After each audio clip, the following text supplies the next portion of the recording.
Hello CPU. என்ன CPU? God bless you. என்னங்க god bless யூன்னு சொல்கிறீங்க? எதுக்காக உட்காந்துருக்கீங்கன்னு பார்க்குறீங்களா? குட் பேட் அக்லி படத்தை பற்றி தான் பேச போகிறோம். ஏன்னா அந்த படத்தில் அடிக்கடி ஜிபியூன்னு சொல்லுவாங்க, அதுக்கு காட் பிளஸ் யூன்னு அவங்க சொல்லுவாங்க. குட் பேட் அக்லி படம் எப்படி இருக்குது, தேட்டரில் போய் பார்க்கலாமா அப்படின்றத நம்ம பார்க்க போகிறோம்.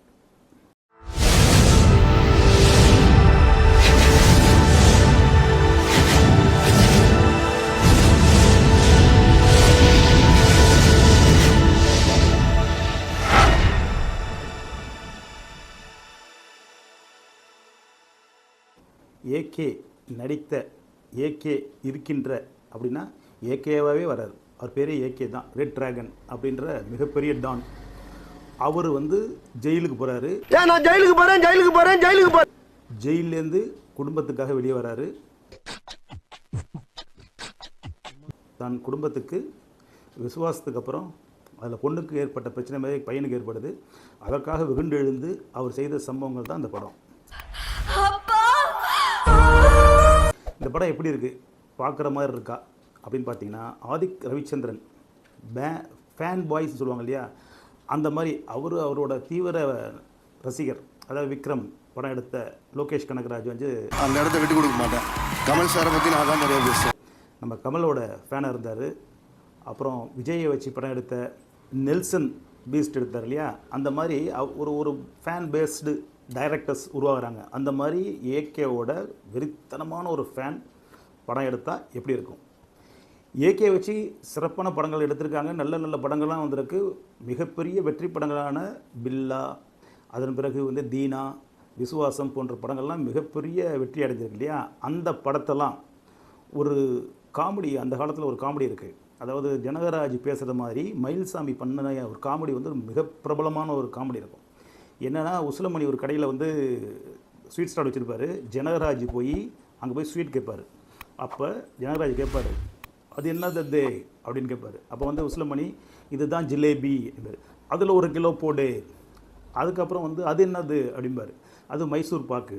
அது எவ்வளோது? அது கிலோ 1000 ரூபாய்.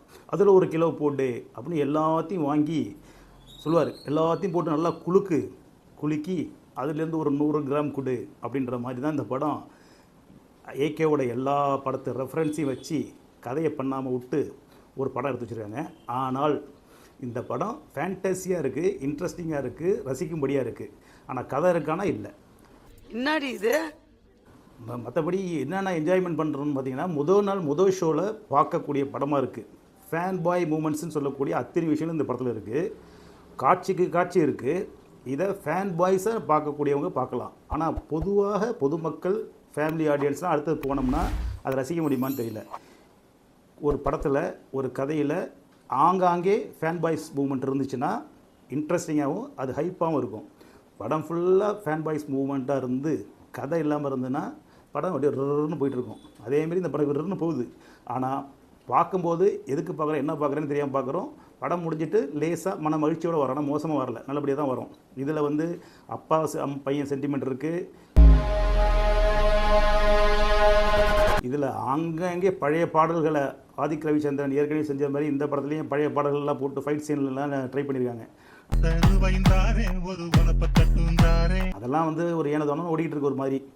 இதில் ஃபஸ்ட்டு ஓப்பனிங் சீனில் ஒரு ஃபைட்டு, அதிரி புதிரியாக பயங்கர பில்டப்போட ஒரு ஃபைட்டு. அந்த ஃபைட்டு முடிஞ்சு அப்போ நடக்கிற கான்வர்சேஷன் பார்த்தீங்கன்னா, இதுக்கு ஏன்டா அடிச்சிங்க அப்படின்ற அளவுக்கு ரொம்ப மொக்கையான ஒரு சீனை வச்சு முடிச்சிருப்பாங்க. அதே போல் பாம்பேயில் எல்லா டானும் கூடியிருக்க இடத்துல ஏகே பெரிய சம்பவம் பண்ணுவார். பண்ணி முடிச்சுட்டு அவங்க யாரும் தன் பையன் கடத்தல் சம்மந்தம் இல்லைன்னு தெரிஞ்சவொடனே இதெல்லாம் ஒரு ஹைப்பாக இல்லாமல் நமக்கு ஏனோ தானோன்னு பார்த்துக்கிட்டு இருக்க மாதிரியே இருக்கும். அதுமாரி கிளைமாக்ஸு போக போக அப்படியே ஒரு படத்தை நவுத்துனா போதும் அப்படின்னும், வர கேரக்டர்லாம் பொழுதுகிட்டே டைலாக்லேயே ஏகே அப்படி தெரியுமா, அவர் அப்படி பண்ணார் இப்படி பண்ணார்னு சொல்லிக்கிட்டே இருப்பாங்க. இதில் என்னென்ன இன்ட்ரெஸ்டிங் ஃபேக்டர் இருக்குன்னா, மேக்கிங் பிரமாதமாக இருக்குது, சாங்ஸு பரவாயில்ல. அதே போல் அந்த ஃப்ளாஷ்பேக் சீன் சொல்லும் போது ஹாலிவுட் ஆர்டிஸ்டெல்லாம் கொண்டுட்டு அவங்களாம் ரெஃபரன்ஸாக காட்டுறது நல்லாயிருக்கு.